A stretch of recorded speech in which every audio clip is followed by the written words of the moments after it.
ынтымақтастық атмосферасын құрып алайық. Ендеше барлықтарыңды ортаға шақырамын. Келе қойыңдар. Ақберді тілекпен амандасып алайық, бір жасап қалайық, еңбек етіп ербей жақсы баға алайық. Ендеше үй тасымасы пысықтап алайық. Бірінші сұраққа кім жауап береді? Бірінші сөйлемдегі түсіп қалған сөзді тоқталамын дейді. Ясминадан бастайық.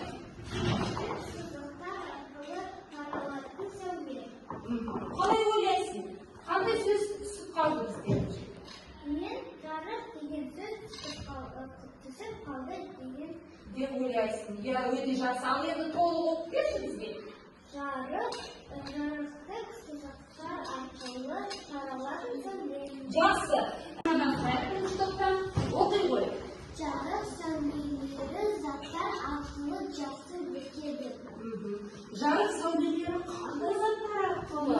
Заттар арқылы жақсы өтеді. Яғни түсіп қалған сөз бөлді. Өте жақсы қалған сөз Көлеңке. жақсы отыра отырады. Жарық сәулесін өткізбейтін заттар. Мысалы, кітап деп алу. Мен сұраққа жақсы жауап берсем, осылай көтеріп көрсетесіңдер. Ал егер де жауап бермедім, онда жай ғана көтересіңдер, өкіл баспай. Ал кәнеки бағалап берейік өзімізді, көтерейік. Жақсы. Жаңа сабақты бастамас бұрын біз қазір сіздермен миға шабуыл әдісінен бастаймыз. Менің қолымда не көріп тұрсыңдар? Тура. Оның ішінде не бар екенін білесіңдер ме?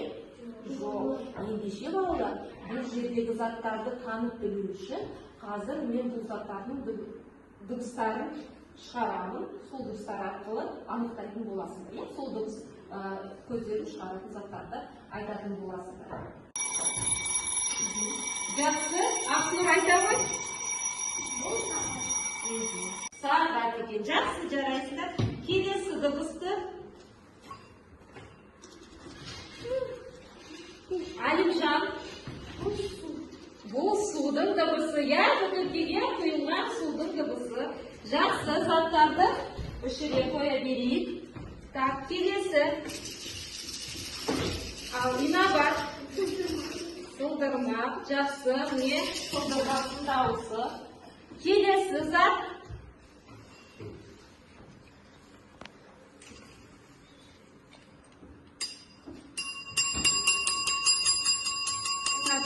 Фатима.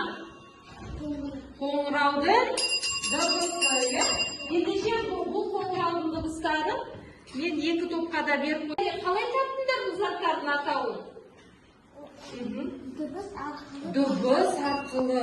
Ал балалар, енді қазір біз сендермен қарайықшы, бұл дыбыстардың барлығы бірдей дыбыс шығара ма? Барлығы бірдей дыбыс шығара ма? Дыбыстар барлығы бірдей дыбыс шығармайды екен.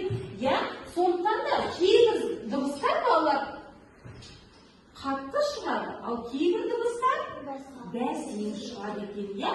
Ендеше қазір біз сендермен осы заттардың ішіндегі қайсысы қатты, қайсысы бәсең шығаратын заттарды анықтайықшы. Мысалы, мына сағаттың дауысы қандай? Қатты дыбыс көзіне жатады екен. Мына гитара қалай шығарады дыбыс? Қатты. Жақсы. Мына су бәсең дыбыс шығарады екен. Ары қарай. Қаттыға жатқызамыз. Енді мына дыбыстарға қарағанда қалай дейді? Бәсеңдеу, жақсы. Мына қаламсақтың дыбысы бәсең.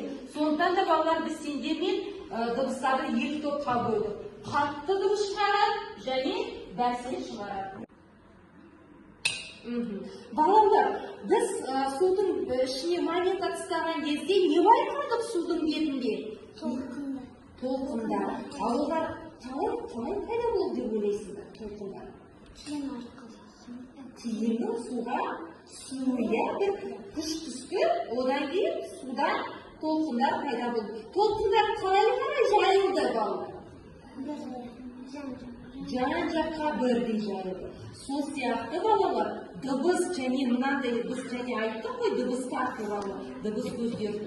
Яғни дыбыс та толқын арқылы жан-жаққа, мына судың бетіндегі толқындар сияқты жан-жаққа қарайды екен. Ұқтыңдар ма? Ал жақсы оқыды. Талқылаңдар бір-бірлеріне. Қанша кітап болмады. Өз қолымен жасайды.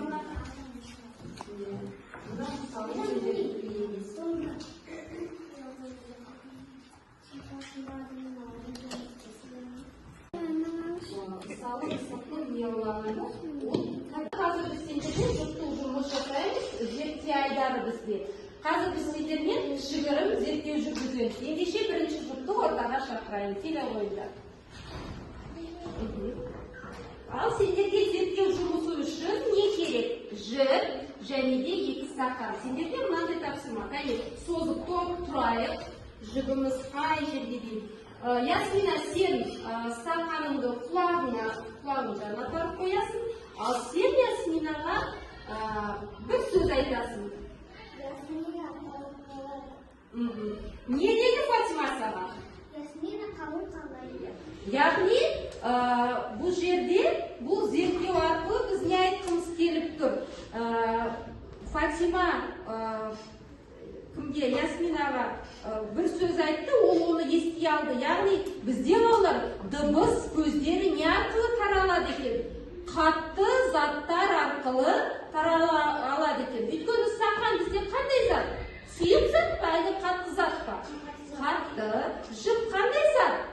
Қатты. Ендеше бұл жүйеден шығатын нәтиже дыбыс қатты зат арқылы тарала алады екен. Жақсы. Келесі Дариға мен Инабат. Сендерге мынандай эксперимент жасайсыңдар. Қазір біреулер мына шарды тағы да сен құлағыңды жақынырақ әкел, ал сен Инабат аузыңды шарға тигізіп отырып бір сөз айтасың. Дариғаға. Дариға, сен бүгін ойнайсың ба? Не, осы жерде не болды ол саған айтқан кезде? Не естідің? Неден саған жауап? Дариға, бүгін ойнайсың ба? Иә. Жәнегі айтқан кезде тағы қандай бір сезімдер болды?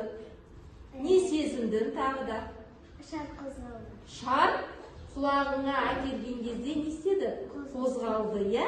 Сонда балалар осы жерден қандай нәтиже шығаруға болады? Мына шардың ішінде не бар деп ойлайсың? Ауа. Ауа бар. Яғни дыбыс не арқылы таралады екен? Ауа арқылы таралады деген қорытынды жасауға болады екен. Жақсы, отыра қойыңдар. Келе қойыңдар. Ақнұр мен Әлімжан келе қойыңдар.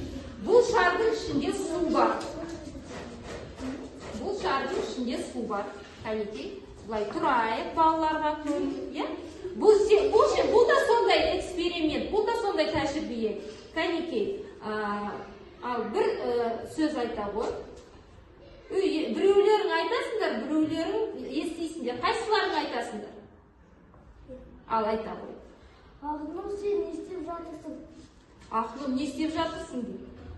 Естідің ба? Әлде мен айтқанымнан естідің ба? Ақнұр, сен не істеп жатырсың? Деп айтты, иә? Яғни бұл жерде шардың ішінде не бар?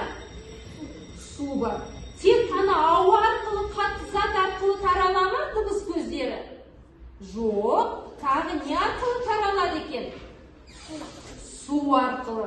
Кәнекей, маған айтыңдаршы, сендер жазда өзен көлдерде шомылып сүңгіген кезде мына жағада болып жатқан дыбыстарды естисіңдер ма? Иә, бұдан да қандай қорытынды шығаруға болады? Су арқылы да дыбыс өтетіні, естілетіні белгілейді. Жақсы, отыра қойыңдар. Жақсы орындағанымыз үшін өзімізге 3 шапалақ сыйлайық. 1, 2, жақсы, жарайсыңдар балалар. Сабаққа кері байланыс жасайды. Бүгінгі сабақ сендерге ұнады ма? Ұнаса, өздерінің бүгінгі сабақтан алған әсерлеріңді мына хатқа не істейсіңдер? Жазасыңдар. Одан кейін біз мына жерге білім поштасына оны жолдаймыз, иә? Бүгінгі сабақтан алған нәтижелер.